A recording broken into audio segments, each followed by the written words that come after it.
Why do some fictional worlds feel so real you could step right into them? It's not about drawing detailed maps, it's about making the setting a character in itself. A beginner might write, "The dungeon was dark and scary." A master crafts an experience.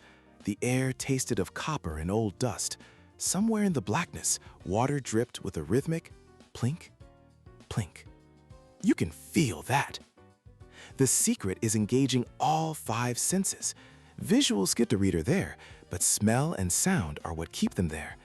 Think of the scent of ozone from a malfunctioning ship, the grit of sand under a character's fingernails, or a sudden, oppressive silence.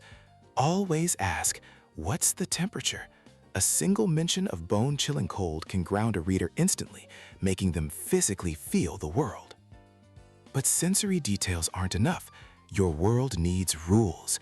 Readers will believe in dragons and warp drives as long as the internal logic is consistent.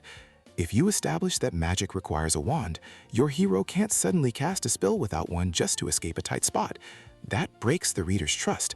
The rules are a promise you make, and you must not break it. Logic provides the foundation, but atmosphere creates the emotion. You can make the world reflect a character's feelings, a raging storm for anger, a thick fog for confusion. But for a more powerful effect, use contrast.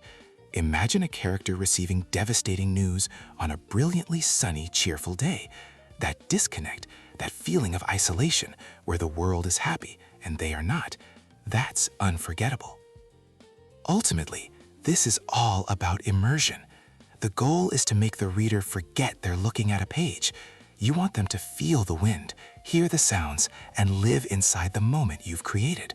When you master this, you don't just tell a story, you build a memory.